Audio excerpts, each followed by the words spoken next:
بسم اللہ الرحمن الرحیم۔ السلام علیکم۔ یہ بہت بڑا سا صحن تھا اور آج موسم نہایت خوشگوار تھا۔ تیز ہوا کے سبب خشک پتے یہاں وہاں بکھر رہے تھے اور ان کی سرسراہٹ سے ماحول میں ایک عجیب سا سحر بکھرا ہوا تھا۔ میں کافی دیر سے ایک گوشے میں لگے جھولے کو دیکھ رہی تھی، وہی جھولا جو پرانے سائے دار درخت کی مضبوط شاخ سے لٹکا ہوا تھا۔ وہ جھولا خاصا پرانا معلوم ہوتا تھا، یوں جیسے اگر کوئی اس پر بیٹھے تو وہ فوراً ٹوٹ جائے گا، مگر میرے دل میں شدید خواہش تھی کہ میں بھی اس جھولے پر بیٹھوں۔ میں نے ایک نظر ادھر ادھر دوڑائی۔ اماں اندر کمرے میں تھی اور میں نے اسی لمحے موقع غنیمت جانا۔ اماں ہمیشہ منع کرتی تھیں کہ جب تک کوئی اور ٹھکانہ نہیں مل جاتا ہمیں اس گھر میں بہت احتیاط سے رہنا ہوگا، کیونکہ یہ گھر انہیں کچھ ٹھیک محسوس نہیں ہوتا تھا۔ لیکن مجھے ادریس پر مکمل بھروسہ تھا، اسی نے ہماری مدد کی تھی اور یہ گھر بھی دلایا تھا۔ بس ایک چیز جو مجھے عجیب لگتی تھی وہ یہ کہ اتنے بڑے اور سنسان گھر میں وہ تنہا کیوں رہتا تھا۔ یہ سب سوچتے سوچتے میں کب جھولے کے پاس آ پہنچی مجھے احساس بھی نہ ہوا۔ بے اختیار میں جھولے پر جا بیٹھی۔ ایک لمحے کے لیے دل میں خیال آیا کہ کہیں یہ جھولا گر نہ جائے، مگر وہ بالکل ساکت رہا۔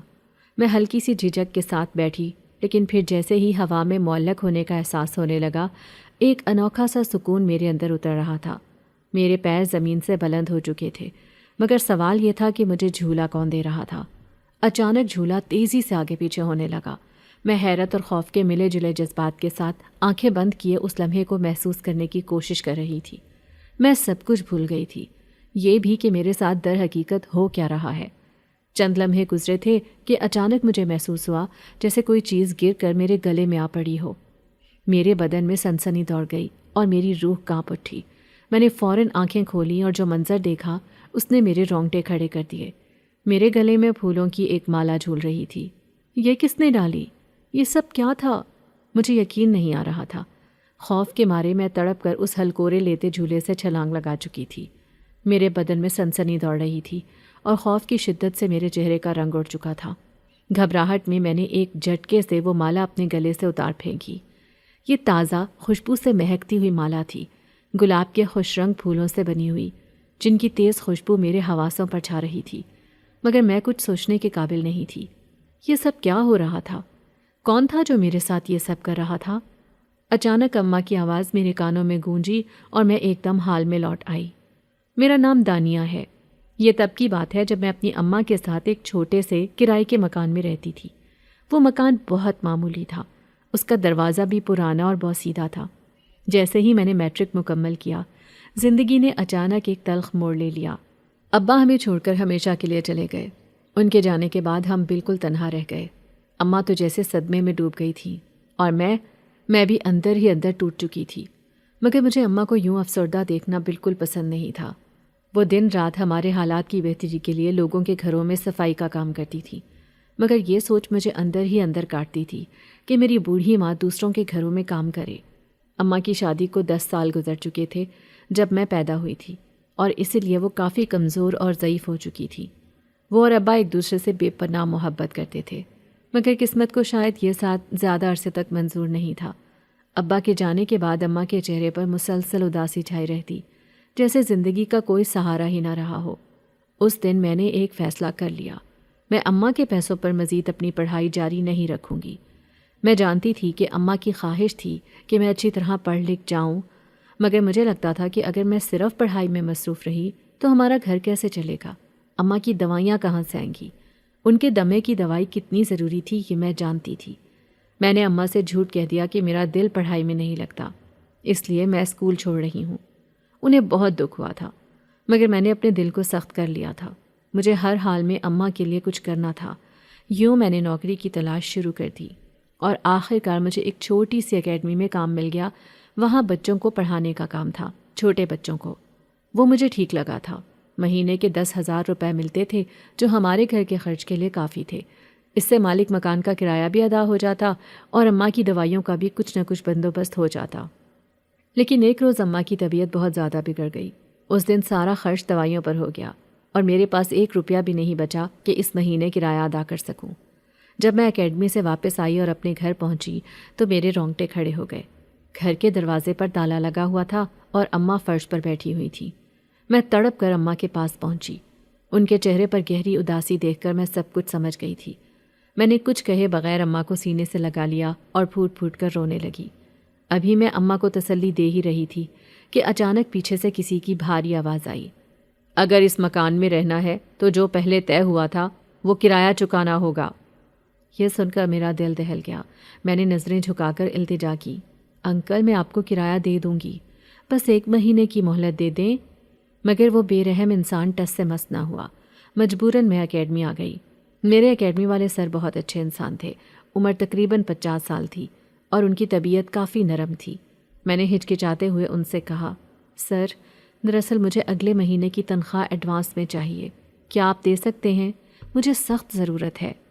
سر نے شفقت سے میری طرف دیکھا اور فوراً 10,000 روپے نکال کر میرے ہاتھ میں دے دیے۔ یہ لو بیٹا، لے جاؤ۔ یہ رقم ہاتھ میں آتے ہی میری آنکھوں میں آنسو آ گئے۔ میں خوشی خوشی واپس آئی اور سیدھا مالک مکان کو کرایہ دیا۔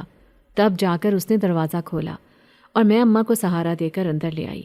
مگر اس واقعے نے اماں کی صحت کو مزید خراب کر دیا۔ ان کا دمہ دن بدن بڑھتا جا رہا تھا اور مجھے سمجھ نہیں آ رہی تھی کہ میں ان کا علاج کیسے کرواؤں۔ ایک سہیلی نے مجھے ایک ڈاکٹر کا بتایا۔ میں فوراً اماں کو لے کر وہاں گئی۔ ڈاکٹر نے اماں کا باقاعدہ علاج تجویز کیا، مگر اس کے اخراجات سن کر میں شرمندہ ہو گئی۔ مجھے بالکل سمجھ نہیں آ رہا تھا کہ میں کیا کروں۔ ابا مجھے چھوڑ کر جا چکے تھے، مگر میں یہ ہرگز نہیں چاہتی تھی کہ اماں بھی مجھے اسی طرح چھوڑ کر چلی جائیں۔ اس دن میں نے پختہ ارادہ کر لیا کہ چاہے کچھ بھی ہو، اماں کی دوائیوں میں کوئی کوتاہی نہیں آنے دوں گی۔ میں نے کسی نہ کسی طرح کرایہ پورا کرنے کا فیصلہ کر لیا، مگر اماں کی صحت پر کوئی سمجھوتا نہیں کرنے کا فیصلہ کیا۔ ڈاکٹر نے جو نسخہ دیا اس کا پورا 1 مہینے کا کورس میں نے خرید لیا۔ اس میں میرے پاس جتنے بھی پیسے تھے وہ سب لگ گئے۔ اماں مجھے روکنے کی کوشش کرتی رہیں۔ بیٹی تم یہ کیا کر رہی ہو؟ کیوں میری زندگی بچانے کے لیے خود کو اتنی مشکل میں ڈال رہی ہو؟ اگر تمہارے سر پر چھت نہیں ہوگی تو کیا میں چین سے جی پاؤں گی؟ مگر میں جانتی تھی کہ میں جو کر رہی ہوں وہی صحیح ہے۔ اماں کی زندگی میرے لیے سب سے زیادہ قیمتی تھی اور میں کسی بھی قیمت پر انہیں کھونا نہیں چاہتی تھی۔ میں نے اماں کی بات نہیں سنی تھی۔ میں نے بس اتنا کہا، اماں دیکھی جائے گی، جو ہوگا دیکھا جائے گا، لیکن فی الحال آپ کی دوا ضروری ہے۔ میں اماں کو روز دوا دیتی رہی اور دن یوں ہی گزرتے رہے۔ 1 مہینہ مکمل ہو گیا اور اگلے مہینے کا کرایہ دینے کا وقت آ گیا، مگر میرے پاس کرایہ نہیں تھا۔ مالک مکان غصے سے لال پیلا ہو گیا اور چیخ کر بولا، لڑکی یہ کیا طریقہ ہے؟ پچھلے مہینے بھی تو نے ایسا ہی تماشا بنایا تھا اور اب پھر وہی کہانی۔ اس کے غصے کی شدت نے مجھے لرزا دیا۔ دل کر رہا تھا کہ ہمیشہ کے لیے یہ گھر چھوڑ دوں، لیکن میں کہاں جاتی؟ میرے پاس تو سر چھپانے کے لیے کوئی اور جگہ بھی نہیں تھی۔ میں نے خود پر قابو پایا اور ٹھنڈی سانس لے کر کہا، دیکھیے انکل، میں 2-3 دن میں کرایہ ادا کر دوں گی۔ مالک مکان بڑبڑاتا ہوا چلا گیا، مگر میں جانتی تھی کہ 3 دن بعد بھی میرے پاس وہی جواب ہوگا، اور پھر وہی ہوا جس کا مجھے ڈر تھا۔ آج تیسرا دن تھا اور میں کرایہ کا بندوبست نہ کر سکی۔ میں مزید اکیڈمی کے سر سے ایڈوانس تنخواہ بھی نہیں مانگ سکتی تھی۔ اسی دن تیز بارش ہو رہی تھی۔ میرا پورا وجود بھیگ چکا تھا۔ سردی سے میرا جسم کانپ رہا تھا۔ میں اماں کے بارے میں فکر مند تھی کہ وہ کہیں زیادہ بیمار نہ ہو گئی ہوں۔ میں نے گہری سانس لی اور مکان کے دروازے کی طرف بڑھی، مگر جو منظر میں نے دیکھا اس نے میرے ہوش اڑا دیے۔ میرے مکان کے سامنے 3-4 عورتیں جمع تھیں اور وہ کسی کے بارے میں سرگوشیاں کر رہی تھیں۔ مجھے دیکھ کر ان میں سے ایک عورت آگے بڑھی اور بولی، دانیہ اپنی ماں کو سنبھالو۔ یہ سن کر میرے قدموں میں بجلی سی کوند گئی۔ میں بے اختیار بھاگی اور مکان کے دروازے کے قریب پہنچی۔ میری اماں بارش میں بھیگی بے سد پڑی تھی۔ میں ساکت ہو گئی، جیسے میری روح کسی نے کھینچ لی ہو۔ اماں، اماں آنکھیں کھولیں، اماں کیا ہوا ہے آپ کو؟ میں نے کانپتے ہاتھوں سے اماں کا چہرہ چھوا، مگر وہ بے ہوش تھیں۔ میں نے ایک عورت سے پوچھا، کیا ہوا انہیں؟ وہ عورت بے بسی سے بولی، ہمیں نہیں معلوم، ہم یہاں سے گزر رہے تھے تو دیکھا تمہاری ماں یوں بارش میں پڑی تھی۔ یہ سن کر میرا ضبط ٹوٹ گیا۔ میں پھوٹ پھوٹ کر رونے لگی۔ تبھی ایک رحم دل عورت کو مجھ پر ترس آیا۔ اس نے میری مدد کی اور اماں کو سہارا دے کر قریبی ڈسپینسری لے گئی۔ کچھ دیر بعد اماں کو ہوش آ گیا، مگر ان کا بلڈ پریشر بہت بڑھ چکا تھا۔ ان کا چہرہ زرد تھا، آنکھیں نیم باز تھیں۔ میں نے اماں کا ہاتھ تھاما۔ اماں چلیں، گھر چلتے ہیں۔ اماں نے کمزور آواز میں کہا، کون سا گھر؟ ہمارا تو کوئی گھر نہیں رہا۔ میرے جسم میں جیسے برف سی جم گئی۔ میں نے بے یقینی سے پوچھا، کیا مطلب؟ مالک مکان ابھی تک آیا نہیں؟ آج تو آخری دن تھا، شاید ہمیں کل نکالے گا۔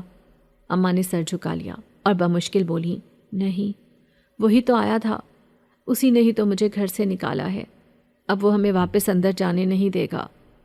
یہ سن کر میرے پیروں تلے زمین نکل گئی۔ میں نے بے بسی سے آسمان کی طرف دیکھا جہاں بارش تیزی سے برس رہی تھی۔ میں اماں کو سہارا دے کر سڑک پر لے آئی تھی۔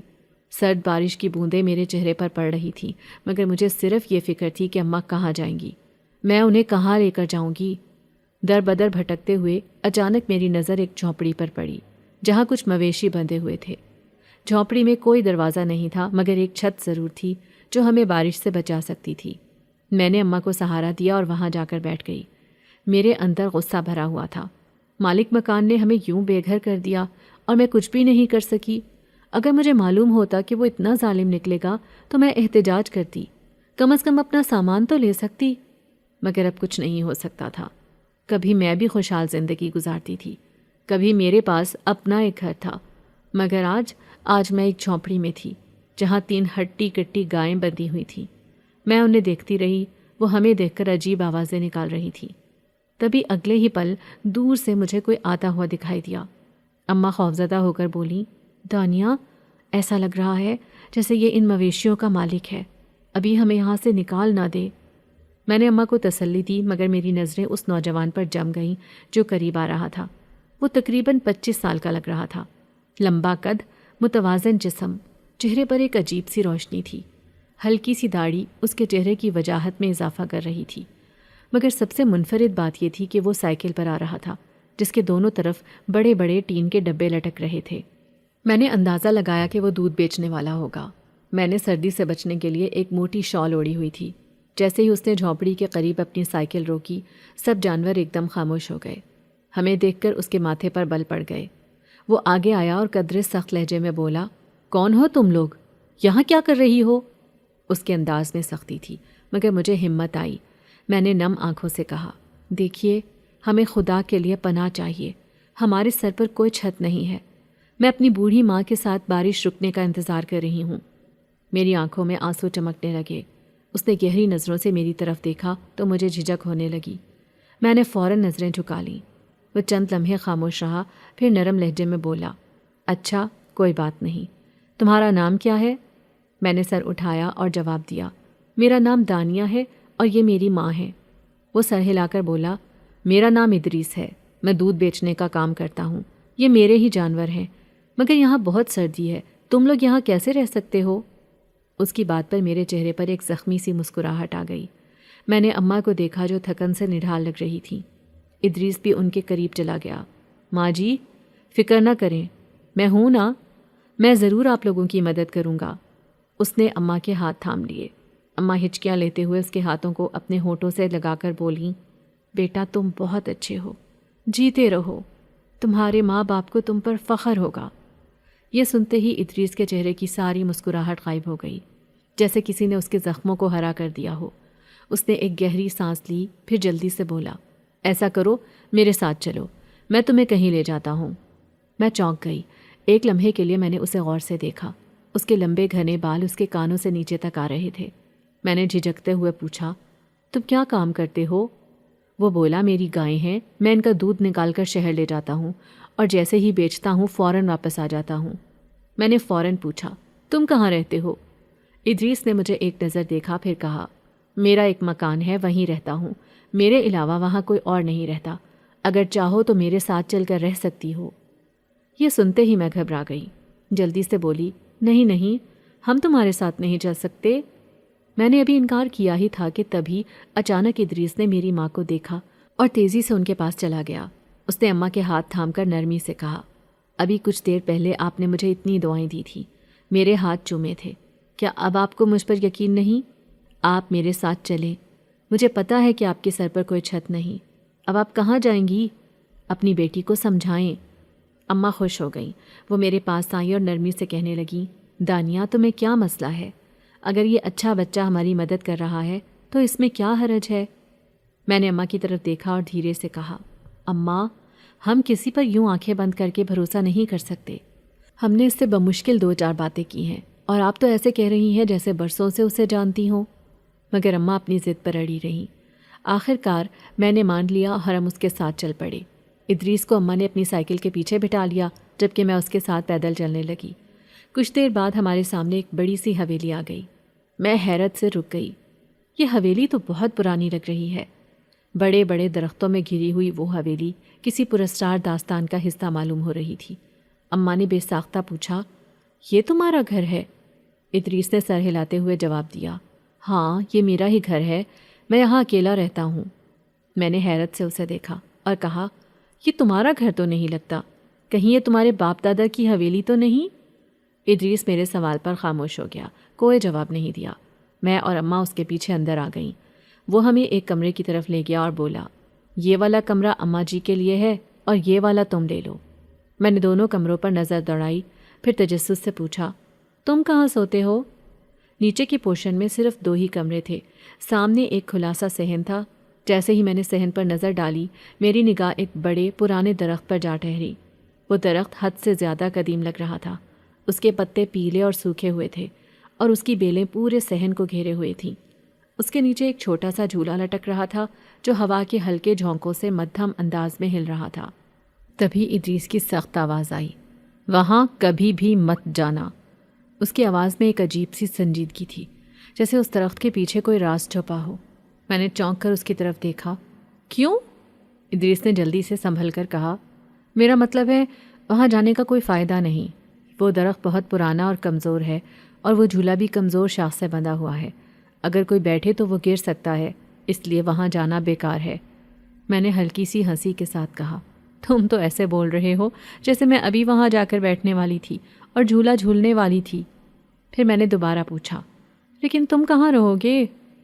ادریس نے نظر چرائی اور بولا، میں ویسے بھی چھت پر رہتا ہوں، مجھے اوپر کا وہ کمرہ بہت پسند ہے۔ کچھ دیر بعد وہ وہاں سے چلا گیا۔ اماں مجھے سمجھانے لگی، ادریس کی بات مان لینا، اب یہاں تمہیں ادھر ادھر گھومنے کی ضرورت نہیں ہے۔ میں خاموش رہی، مگر اندر ہی اندر کچھ بے چینی سی محسوس کر رہی تھی۔ میں کچن میں گئی تو وہاں ضرورت کی ہر چیز موجود تھی۔ حیرانی کی بات یہ تھی کہ عام طور پر اکیلے رہنے والے لڑکے صفائی کا زیادہ خیال نہیں رکھتے، مگر ادریس کا کچن بے حد سلیقے سے سجا ہوا تھا۔ ہر چیز اپنی جگہ پر رکھی ہوئی تھی۔ چولہے پر کچھ رکھا ہوا تھا۔ میں نے جیسے ہی ڈھکن اٹھایا، ایک مسحور کن خوشبو پھیلی اور میں مدہوش سی ہو گئی۔ وہ مزیدار چکن تھا۔ اچانک پیچھے سے کسی کی آواز آئی، اتنا کھانا ہے کہ تم دونوں آرام سے کھا سکتی ہو۔ میں کرنٹ کھا کر پلٹی۔ ادریس بالکل میرے پیچھے کھڑا تھا اور وہ چمکیلی نظروں سے مجھے گھور رہا تھا۔ تم کب آئے؟ میں گھبرا کر بولی۔ اس کے آنے کی مجھے ذرا بھی بھنک نہیں پڑی تھی، یوں جیسے وہ ہوا میں گھل کر آیا ہو، مگر اس نے میری کسی بات کا کوئی جواب نہیں دیا، بس بجلی کسی تیزی کے ساتھ وہاں سے نکل گیا۔ اس کی رفتار اتنی حیران کن تھی کہ میں کچھ لمحے کے لیے سن رہ گئی۔ وہ کب آتا تھا، کب جاتا تھا، کسی کو پتہ بھی نہیں چلتا تھا۔ اس کے سارے کام منٹوں میں مکمل ہو جاتے تھے۔ میں نے باہر جھانک کر دیکھا تو وہ اماں کے پیر دبا رہا تھا اور اماں اسے ڈھیروں دعائیں دے رہی تھی۔ اماں، میں ذرا باہر جا رہی ہوں۔ مغرب کی اذان کے فوراً بعد میں نے سر پر دوپٹہ لیا اور دروازے کی طرف بڑھنے لگی۔ ابھی میں نے قدم اٹھایا ہی تھا کہ اماں کی سخت آواز میرے کانوں میں گونجی، ارے خبردار دانیہ، جو تم باہر گئی، تم باہر نہیں جاؤ گی۔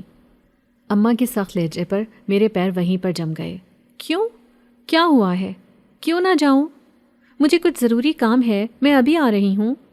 میں نے بے اختیار ادریس کی طرف دیکھا جو سر جھکائے اماں کے پیر دبا رہا تھا، جیسے ہماری باتوں سے اسے کوئی سروکار نہ ہو۔ تبھی اماں دوبارہ بولی، تم نے نہیں سنا؟ ادریس نے منع کیا ہے، اس نے کہا ہے کہ مغرب کے وقت باہر جانا مناسب نہیں۔ یہ سن کر میں ہنس دی۔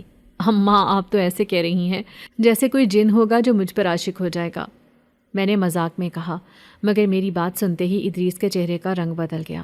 اس کا چہرہ غصے سے لال ہو گیا تھا اور آنکھوں میں ایک عجیب سی سختی ابھری۔ میں گھبرا گئی۔ یہ تمہیں کیا ہو گیا ہے؟ تم تو ایسے غصہ کر رہے ہو جیسے میں نے تمہیں جن کہہ دیا ہو۔ میری بات پر ادریس نے اماں کے پیر دبانے چھوڑ دیے اور پھر بجلی کسی تیزی سے چھت کی طرف چلا گیا۔ اماں میری طرف ناراضگی سے دیکھنے لگی۔ تم نے ناراض کر دیا نا ادریس کو، تم سے کوئی کام ڈھنگ سے نہیں ہوتا۔ اماں کی بات سن کر میرا دل بیٹھ گیا۔ پر اماں، مجھے باہر جانے سے کیوں روکا جا رہا ہے؟ پہلے والے گھر میں بھی تو میں شام کے وقت اکیڈمی سے آتی تھی، تب تو کوئی مسئلہ نہیں تھا۔ میں نے احتجاج کیا، میں ادریس کے سامنے زیادہ بحث نہیں کرنا چاہتی تھی، مگر اماں نے انگلی اٹھا کر سختی سے منع کر دیا۔ ادریس کہہ رہا تھا اس علاقے میں شام کے وقت مردوں کی محفلیں لگتی ہیں، اس وقت عورتوں کا باہر نکلنا معیوب سمجھا جاتا ہے۔ اماں کی بات سن کر میں سر جھکا گئی، مگر دل ابھی بھی بے چین تھا۔ میں چاہتی تھی کہ میں وہی پرانی روٹین جوائن کر لوں۔ اگلے روز ادریس مجھ سے دور دور رہنے لگا۔ ہماری آپس میں اچھی خاصی دوستی ہو چکی تھی، مگر اب تو وہ جیسے مجھ سے بچنے کی کوشش کر رہا تھا۔ وہ عام طور پر نیچے نہیں آتا تھا، مگر اس دن اماں نے بریانی بنائی تھی اور اس خوشبو نے شاید اسے نیچے آنے پر مجبور کر دیا۔ یہی موقع تھا۔ میں نے جھجکتے ہوئے اس کی طرف دیکھا اور ہلکی آواز میں کہا، ادریس مجھے معاف کر دو، دراصل اس دن میں نے مذاق میں وہ سب کہہ دیا تھا، میرا ایسا کوئی مقصد نہیں تھا۔ وہ مسکرا دیا جیسے اسے واقعی کوئی فرق ہی نہ پڑا ہو۔ ارے کوئی بات نہیں، مجھے کوئی مسئلہ نہیں ہے۔ پھر وہ سنجیدہ لہجے میں بولا، ہاں بس میں نے تمہاری ماں سے یہ کہا تھا کہ وہ تمہیں باہر نہ جانے دے، خصوصاً مغرب کے بعد۔ یہ علاقہ ویسا نہیں ہے جیسا تمہارا پچھلا محلہ تھا جہاں تم آزادی سے گھوم سکتی تھی۔ یہاں ماحول سنسان ہے، اور پھر دوسری بات یہ کہ تم لوگ میری ذمہ داری ہو، اگر تمہیں کچھ ہو گیا تو الزام مجھ پر آئے گا۔ اس کی بات مجھے سمجھ آ گئی تھی۔ دراصل میں کوئی جاب کرنا چاہتی ہوں، پہلے بھی جاب کرتی تھی اور وہی دوبارہ شروع کرنا چاہتی ہوں۔ یہ سنتے ہی وہ فوراً بولا، تمہیں کوئی کام کرنے کی ضرورت نہیں ہے دانیہ، تم میری ذمہ داری ہو، جو چیز چاہیے مجھے کہہ دینا۔ پیسے چاہیے؟ یہ کہتے ہی اس نے جیب میں ہاتھ ڈالا اور کچھ 1000 کے نوٹ نکال کر میری طرف بڑھا دیے۔ یہ سب کیا ہے ادریس؟ مجھے پیسے نہیں چاہیے، یہ اپنے پاس رکھو۔ میں نے فوراً پیچھے ہٹنے کی کوشش کی، مگر وہ جیسے میری بات سن ہی نہیں رہا تھا۔ رکھ لو، کام آئیں گے۔ زبردستی اس نے میری مٹھی میں پیسے تھما دیے۔ میری زندگی جیسے قید ہو کر رہ گئی تھی، گھر کی 4 دیواری میں محدود، لیکن میں ایسا بالکل بھی نہیں چاہتی تھی۔ اسی روز میری نظر پھر سے جھولے کی طرف گئی۔ موسم بہت سہانا تھا۔ دل نے بے اختیار جھولا جھولنے کو کہا۔ میں جا کر بیٹھ گئی، مگر جیسے ہی جھولا ہلنا شروع ہوا، ایک عجیب سا خوف میرے اندر سرایت کر گیا۔ جھولا خود بخود جھولنے لگا۔ میرا دل زور زور سے دھڑکنے لگا تھا۔ میں گھبرا کر اچھل کر نیچے اتری۔ اچانک میری نظریں اپنے گلے پر جا ٹکیں۔ وہاں ایک ہار پڑا تھا۔ میرے رونگٹے کھڑے ہو گئے۔ میں لرزتے ہاتھوں سے ہار پکڑے دوڑتی ہوئی اماں کے پاس گئی۔ سانس پھولی ہوئی تھی، آواز کپ کپا رہی تھی، اماں یہ دیکھیں یہ کیا ہے؟ اماں بھی گھبرا گئیں۔ کیا ہوا دانیہ؟ میں نے کانپتے ہاتھوں سے اماں کو ہار دکھانے کے لیے ہاتھ آگے بڑھایا، مگر میرا ہاتھ خالی تھا۔ وہ ہار غائب ہو چکا تھا۔ یہ کیسے ہو سکتا ہے؟ ابھی تو میرے ہاتھ میں تھا۔ میری نظریں بے چینی سے ادھر ادھر بھٹکنے لگیں، مگر وہ ہار کہیں نظر نہیں آ رہا تھا۔ ارے دانیہ کیا ہو گیا ہے؟ سب ٹھیک تو ہے نا؟ اماں نے فکر مندی سے پوچھا۔ میرا سر بھاری ہونے لگا۔ عجیب سی الجھن نے مجھے جکڑ لیا تھا۔ میں نے اماں کو کچھ نہیں بتایا، مگر اندر ہی اندر میرا دل کانپ رہا تھا۔ یہ سب میرے ساتھ کیوں ہو رہا تھا؟ اسی روز اماں نے دوبارہ بریانی بنائی۔ اماں نے مجھے آواز دی، ادریس تو اوپر ہی ہے، ایسا کرو بریانی کی پلیٹ لے کر وہیں دے آؤ۔ میں نے بریانی کی پلیٹ تھامی اور چھت پر چلی گئی۔ ابھی میں وہاں پہنچی ہی تھی کہ اچانک ایک عجیب سی آواز میرے کانوں میں گونجی۔ یہ آواز سن کر میری روح کانپ اٹھی۔ یہ 2 وجودوں کی آوازیں تھیں، مگر وہ مجھے کہیں نظر نہیں آ رہے تھے۔ پھر آواز ایک دم واضح ہونے لگی، بس بہت ہو گیا، اب میں اسی سے شادی کروں گا، غلطی چاہے اس کی ہو، لیکن روایت یہی کہتی ہے، ہم اس روایت سے نہیں ہٹ سکتے ابا جان۔ یہ سن کر میری سانسیں رکنے لگیں، جیسے میرا دم گھٹ رہا ہو۔ یہ کیا ہو رہا تھا؟ ادریس کس سے بات کر رہا تھا؟ مجھے لگا جیسے وہ اپنے کمرے میں موجود تھا۔ ڈر کے مارے میں دبے پاؤں اس کے کمرے کے قریب جا کر کھڑی ہو گئی۔ دل تیزی سے دھڑک رہا تھا۔ میں نے ہمت کر کے کھڑکی سے اندر جھانکا اور جو منظر دیکھا، میرے ہوش اڑ گئے۔ وہاں 2 سفید ہیولے کھڑے ایک دوسرے سے ہم کلام تھے۔ ایک کی آواز بھاری تھی جو غصے سے کہہ رہا تھا، میں نے پہلے ہی کہا تھا تمہیں یہاں صرف کام کے لیے آنا ہے، دل لگانے کے لیے نہیں۔ تم نے انہیں اپنے گھر لا کر اچھا نہیں کیا۔ یہ سنتے ہی میرا رنگ فک ہو گیا۔ مجھے یہاں سے بھاگ جانا چاہیے تھا، مگر اچانک ایک سخت آواز میرے کانوں میں گونجی، تم یہاں کیا کر رہی ہو دانیہ؟ یہ ادریس کی آواز تھی۔ میرا دل جیسے کسی نے مٹھی میں جکڑ لیا ہو۔ میں پکڑی جا چکی تھی۔ میرے جسم نے میرا ساتھ چھوڑ دیا۔ میرے ہاتھ پیر سن ہو گئے۔ میں نے اپنی آنکھیں زور سے بند کر لیں۔ سمجھ نہیں آ رہا تھا کہ میرے ساتھ کیا ہو رہا ہے۔ پھر اچانک ایک چیخ میرے حلق سے نکلی، اور اس کے بعد میرا وجود بے جان ہو گیا تھا۔ جب آنکھ کھولی تو میں اپنے کمرے میں بستر پر پڑی تھی۔ سامنے اماں بیٹھی تھیں، پریشان سی۔ تو آج بہت زیادہ سوئی ہے، کوئی اتنا بھی سوتا ہے؟ اماں کی آواز سنتے ہی میں جھٹکے سے اٹھ کر بیٹھی۔ دماغ پر زور ڈالا مگر کچھ واضح یاد نہیں آ رہا تھا۔ بس ایک چیز یقینی تھی، ادریس کوئی عام انسان نہیں تھا۔ اچانک دروازہ کھلا اور ادریس اندر آیا۔ اس کے ہاتھ میں ایک تھیلا تھا۔ میں نے نفرت سے رخ موڑ لیا۔ اماں جی، یہ کچھ سامان لایا ہوں، گھر کا سامان ختم ہو گیا تھا نا؟ اماں نے شاپر لیا اور باہر چلی گئیں۔ اب کمرے میں صرف میں اور ادریس تھے۔ وہ آہستہ آہستہ میرے قریب آیا۔ جو کچھ تم نے کل رات دیکھا اسے بھول جاؤ۔ میری آنکھوں میں غصہ بھڑک اٹھا۔ کیسے بھول جاؤں؟ تم ہو کون؟ کون ہو تم؟ مجھے سچ بتاؤ، ابھی اور اسی وقت۔ میری آواز کانپ رہی تھی مگر میں نے خود کو مضبوط رکھنے کی کوشش کی۔ تم کس سے بات کر رہے تھے؟ وہ سب کیا تھا؟ تم انسان تو بالکل نہیں ہو۔ ادریس نے گہری سانس لی جیسے کوئی بڑا بوجھ اتارنے والا ہو۔ پھر اس نے سرد لہجے میں کہا، جو کچھ تم کہہ رہی ہو وہی سچ ہے۔ میرا دل بیٹھنے لگا۔ میں انسان نہیں ہوں دانیہ، میں ایک جن زادہ ہوں۔ یہ الفاظ میرے کانوں میں زہر کی طرح اتر گئے۔ میرے وجود میں خوف کی ایک لہر دوڑ گئی۔ یہ کیا کہہ رہے ہو؟ ایسا کیسے ہو سکتا ہے؟ ابھی میں نے اتنا ہی کہا تھا کہ وہ پھر سے میرے سامنے اسی بھیانک روپ میں آ گیا۔ میں خوف سے پیچھے ہٹ گئی مگر اگلے ہی لمحے وہ دوبارہ انسانی شکل میں آ گیا اور سرد لہجے میں بولا، اب تو تمہیں میری بات کا یقین ہو گیا ہوگا نا؟ مگر میری بے چینی ابھی بھی باقی تھی۔ یہ سب کیا ہے؟ میں نے ہمت کر کے پوچھا۔ تم آخر اس دنیا میں کیا کر رہے ہو؟ ہمارے ساتھ کیوں رہ رہے ہو؟ اگر تم جن زادے ہو تو پھر ایسا عام سا کام کیوں کر رہے ہو؟ دودھ بیچنے کی کیا ضرورت ہے تمہیں؟ وہ ٹوٹے ہوئے انداز میں بولا، بس مجبوری مجھے اس بستی میں لے آئی ہے۔ میری آنکھوں میں حیرت تھی۔ مجبوری؟ کیسی مجبوری؟ وہ گہری سانس لے کر کہنے لگا، شہنشاہ جنات۔ ہاں، کہنے کہ تو میں ان کا بیٹا ہوں مگر اصول کی پابندیاں ہم جیسے جن زادوں پر سخت ہوتی ہیں۔ میری ایک غلطی کی وجہ سے انہوں نے مجھے اس بستی میں بھیج دیا اور جب تک میں کوئی نیک کام نہ کر لیتا تب تک میں واپس نہیں جا سکتا تھا۔ میں خاموشی سے سن رہی تھی۔ دل میں بے شمار سوالات اٹھ رہے تھے۔ میں جس حویلی میں رہتا ہوں وہ حقیقت میں میرے ابا حضور کی حویلی ہے، وہی جگہ جہاں ہم سب کی شادیاں ہوتی ہیں۔ جب بھی کسی کی شادی ہوتی ہے وہ اسی حویلی میں ہوتی ہے، اور کہا جاتا ہے کہ اس حویلی کے اس جھولے پر جو بھی بیٹھ جائے وہی آنے والے شہنشاہ جنات کی دلہن بنتی ہے۔ یہ سنتے ہی میرے سر پر جیسے آسمان گر گیا۔ یہ تم کیا کہہ رہے ہو؟ مجھے اس بات پر یقین نہیں آ رہا۔ میں گھبرا کر بولی۔ وہ پرسکون لہجے میں بولا، یہی سچ ہے، ہمارے خاندان کی یہی روایت ہے۔ پھر اس نے میری طرف گہری نظر سے دیکھا اور بولا، تمہیں پتہ ہے میں اگلا شہنشاہ بننے جا رہا ہوں، اور اس لحاظ سے مجھے انتظار تھا کہ وہ کون سی جن زادی ہوگی جو اس جھولے پر بیٹھے گی۔ اسی لیے تو تمہیں میں نے منع کیا تھا کہ تم اس جھولے پر نہ بیٹھو، مگر اب وہ ہو چکا ہے جس کا ہماری تاریخ میں کبھی کسی نے سوچا بھی نہیں۔ میں بوکھلا گئی۔ تم فکر مت کرو، ایسا کچھ نہیں ہوگا، میں تو غلطی سے اس جھولے پر بیٹھ گئی تھی۔ وہ خاموشی سے میری آنکھوں میں جھانکنے لگا، پھر بولا، نہیں، تم غلطی سے نہیں بیٹھی تھی، ہمارے خاندان میں ایسی کوئی غلطی نہیں ہوتی، بلکہ یہ آنے والے اچھے دنوں کی نشانی ہوتی ہے۔ میں نے بے یقینی سے سر جھٹکا۔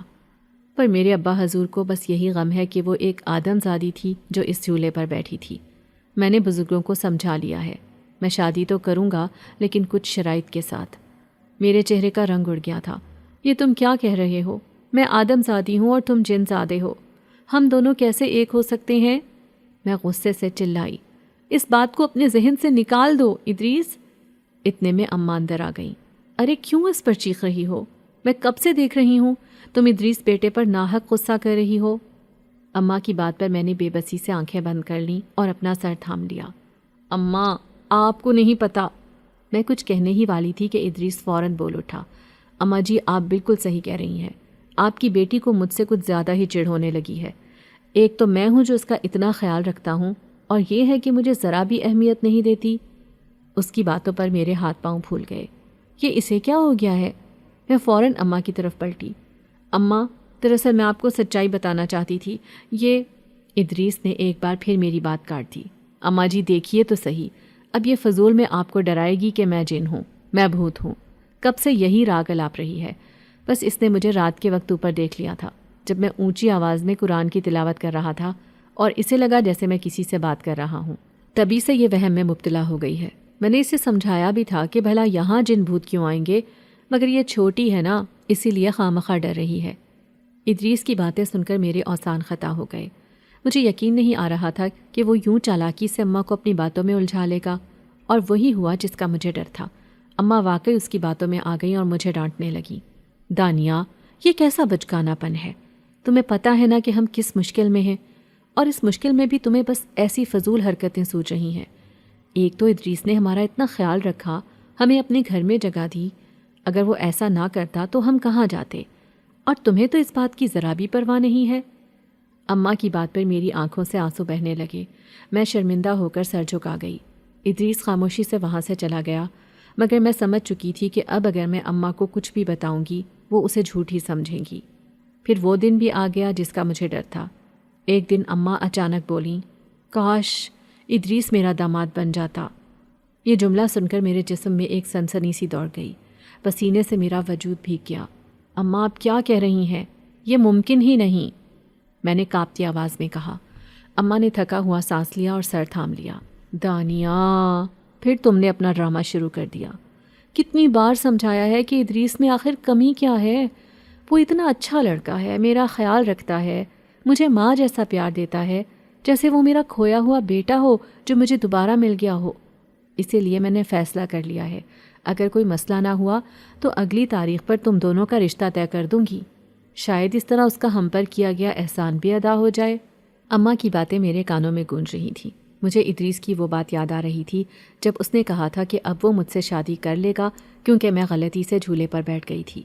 پھر ایک دن اماں خوشی خوشی میرے پاس آئیں اور کہنے لگیں، دانیہ مبارک ہو، میں نے تمہارا رشتہ ادریس سے پکا کر دیا ہے، میں نے اس سے شادی کے لیے ہاں کہہ دی ہے۔ یہ الفاظ میرے لیے کسی زلزلے سے کم نہ تھے۔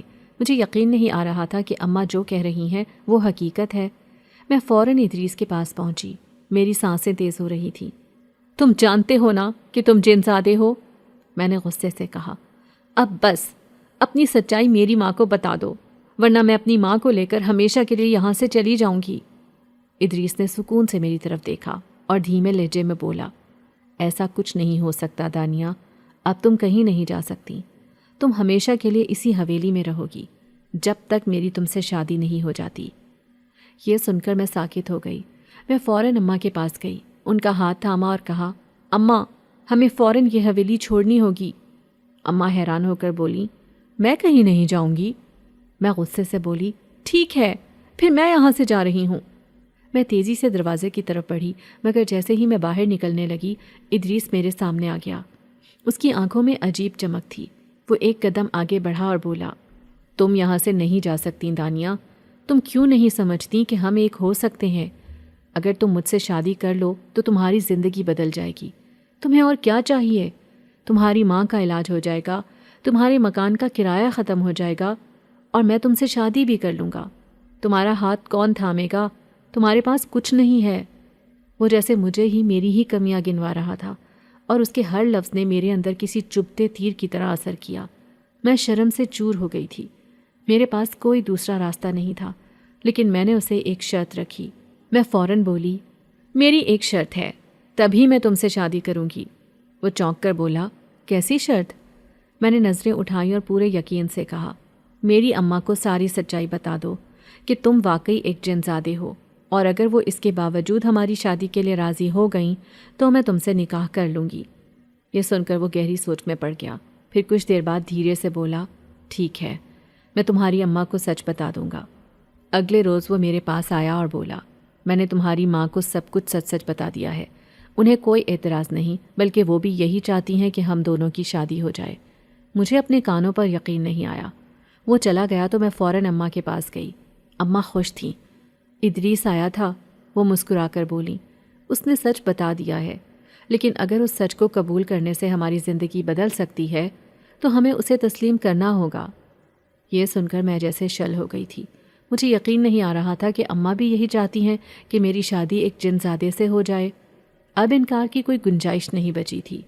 ایک ہفتے بعد میری شادی جن زادے سے ہونے والی تھی، اور یوں اماں اور میں اس کے ساتھ اس کی دنیا میں چلی آئیں۔ یہ جن زادوں کی بستی تھی۔ مجھے وہاں ایک عجیب سا احساس ہو رہا تھا، خوف بھی تھا اور دل میں ایک سکون بھی، شاید اس لیے کہ میں جانتی تھی یہاں کوئی مجھے نقصان نہیں پہنچا سکتا۔ یہ میری زندگی میں پہلی بار تھا کہ میں جنات کے درمیان کھڑی تھی، اور یہ سوچ کر میرے وجود میں لرزہ دوڑ گیا کہ تمام جنات ظالم نہیں ہوتے اور تمام جنات اچھے بھی نہیں ہوتے، کچھ محافظ بھی ہوتے ہیں، کچھ واقعی دوست بھی بن سکتے ہیں۔ ادریس مجھے اپنے عالی شان محل میں لے گیا۔ وہ مجھے ایک خاص حصے میں لے کر آیا جو انتہائی خوبصورت تھا۔ پتہ ہے تمہیں دانیہ، وہ دھیرے سے بولا، یہ جگہ میں نے اپنی بیوی کے لیے مخصوص کی تھی۔ جب مجھ سے غلطی ہوئی تھی تب میں نے جاتے جاتے خود سے وعدہ کیا تھا کہ اگر میں کبھی اپنی دنیا میں لوٹا تو اپنی بیوی کو یہ جگہ تحفے میں دے دوں گا۔ میں ٹھٹک گئی۔ غلطی؟ میں نے حیرانی سے پوچھا، کون سی غلطی کی تھی تم نے؟ وہ چونک گیا، لمحے بھر کو خاموش رہا، پھر بولا، محبت کی تھی۔ اس کے لفظوں پر میرا وجود جیسے ساکت ہو گیا۔ وہ بولا، میں نے ایک جن زادی سے محبت کی تھی، یہ سچ ہے۔ شاید اسی کی سزا کے طور پر مجھے انسانوں کی بستی میں بھیج دیا گیا تھا۔ میں بے اختیار بولی، محبت کوئی غلطی تو نہیں ہوتی؟ ادریس کے ہونٹوں پر ایک تلخ مسکراہٹ آئی۔ محبت کی تھی لیکن غلط جگہ، وہ میری محبت کے قابل نہیں تھی۔ اس نے مجھے سب کے سامنے بدنام کر دیا، میرے جذبات کو رونق ڈالا، مجھے بے عزت کر دیا، اور میرے ابا حضور نے بھی اس پر یقین کر لیا۔ مجھ پر یہ الزام لگا کہ میں نے اس کی عزت اچھالی ہے، اور یوں مجھے اس بستی سے نکال دیا گیا۔ میں جیسے اندر سے ٹوٹ گئی تھی۔ تو تم نے یہ سب کچھ اسی کے لیے بنایا تھا؟ میں نے اس جنت جیسے حسین کمرے کی طرف نظر ڈالی۔ ادریس نے ایک نظر مجھے دیکھا، پھر دھیرے سے کہا، ہاں مگر اس کے لیے نہیں، میں نے اپنی بیوی کے لیے بنایا تھا، اور مجھے یہی لگا تھا کہ شاید جس سے میری شادی ہو وہی اس جنت کی ملکہ بنے گی، پر ہاں یہ تمہارے نصیب میں لکھی تھی۔ وہ مسکرا کر بولا اور آخری بار مجھے دیکھنے لگا جب کہ میں سر جھکا چکی تھی۔ مجھے یقین نہیں آ رہا تھا۔ میں نے دھیرے سے پوچھا، وہ جنزادی، وہ کہاں ہے؟ ادریس کی مسکراہٹ ماند پڑ گئی، اس کی آنکھوں میں ایک گہری تلخی ابھری۔ اسے اپنی غلطی کا احساس ہو چکا ہے، آج بھی معافی مانگتی ہے، ہر دن معافی مانگتی ہے، مگر میں اسے کبھی معاف نہیں کروں گا۔ یہ سن کر میرے دل میں ایک عجیب سی کسک اٹھنے لگی۔ میں نے تڑپ کر پوچھا، کیا تم اب بھی اتنے دکھی ہو کہ اسے معاف نہیں کر سکتے؟ ادریس نے ایک سرد اور گہری سانس لی اور سرد لہجے میں بولا، نہیں، اب اس کی موجودگی میرے لیے کوئی معنی نہیں رکھتی۔ وہ میرے پاس ہو یا مجھ سے دور، مجھے کوئی فرق نہیں پڑتا، لیکن مسئلہ یہ ہے کہ اس کی وجہ سے کافی لوگوں نے مجھے برا سمجھا، میری عزت پر حرف آیا، اور یہ میں کبھی برداشت نہیں کر سکتا، اسی لیے میں اسے کبھی بھول نہیں پاؤں گا۔ میرے لب کپ کپا گئے۔ تو وہ جنزادی کہاں رہتی ہے؟ میں نے تجسس سے پوچھا۔ ادریس نے میرے سوال پر ایک لمحہ توقف کیا، پھر صاف لفظوں میں کہا، یہیں اسی محل میں۔ مجھے لگا جیسے میرے وجود کو جھٹکا لگا ہو۔ کیا؟ میں نے بے یقینی سے دہرایا۔ وہ بھی اسی محل میں رہتی ہے؟ ہاں، وہ میرے چچا جنزادے کی بیٹی ہے۔ یہ سنتے ہی میرے ہوش اڑ گئے، میری آواز کانپ گئی۔ تو کیا وہ بھی جانتی ہے کہ تمہاری شادی ایک انسان سے ہونے والی ہے؟ ادریس نے کندھے اچکائے۔ مجھے نہیں معلوم۔ یہ کہہ کر وہ وہاں سے چلا گیا۔ اس رات جب میں اور اماں اپنے کمرے میں تھے، اچانک باہر سے چیخوں کی آواز آئی۔ میرے کان کھڑے ہو گئے۔ اماں، تم نے سنا؟ میں نے جلدی سے پوچھا۔ اماں نے حیرت سے میری طرف دیکھا۔ کیا؟ میں نے تو کچھ نہیں سنا۔ کیوں؟ کیا ہوا ہے؟ مگر وہ چیخیں مجھے یوں سنائی دے رہی تھیں جیسے میرے کانوں کے پردے پھاڑ دیں گی۔ میرا دل زور زور سے دھڑکنے لگا۔ مجھے یوں محسوس ہو رہا تھا جیسے کوئی اذیت میں تڑپ رہا ہو۔ میں بے قرار ہو کر بستر سے اٹھی اور دروازہ کھول کر باہر نکل گئی۔ رات کی تاریکی گہری تھی۔ میں آہستہ آہستہ اس سمت بڑھنے لگی جہاں سے چیخوں کی آواز آ رہی تھی۔ جیسے جیسے میں قریب جاتی، آواز اور واضح ہوتی جا رہی تھی۔ پھر اچانک وہ چیخیں ہنسی میں بدل گئیں، وہ خوفناک ہنسی جیسے میرے جسم میں سنسنی دوڑا گئی۔ میں ساکت کھڑی رہ گئی۔ پھر وہ آواز، وہ لرزتی سرگوشیوں جیسی آواز میرے بالکل پیچھے سے آئی۔ میرے رونگٹے کھڑے ہو گئے، میرے سانس تھم گئے۔ اگلے ہی پل کسی نے مجھے اپنی گرفت میں لے لیا۔ سرد انگلیاں میری گردن پر جم گئیں۔ میں نے خود کو چھڑانے کی کوشش کی، مگر وہ گرفت مضبوط ہوتی چلی جا رہی تھی۔ مجھے چھوڑو، میں نے گھٹی ہوئی آواز میں چلایا۔ میرے جسم سے جان نکلنے لگی تھی، میری گردن زخمی ہو رہی تھی۔ میں نے خود کو چھپانے کی ناکام کوشش کی، مگر وہ اور قریب آ رہی تھی۔ اچانک میں نے اس کے ہاتھ میں وہ ہتھیار دیکھا اور میری روح کانپ گئی۔ کون ہو تم؟ یہ سب کیوں کر رہی ہو؟ میں نے بمشکل کہا۔ وہ زہریلی مسکراہٹ کے ساتھ بولی، تمہیں ابھی تک نہیں معلوم؟ اس نے تمہیں نہیں بتایا کہ میں کون ہوں؟ پھر وہ سرگوشی میں جھک کر بولی، میں اس کی اکلوتی محبت ہوں، اس پر صرف میرا حق ہے۔ میری سانس رکنے لگی۔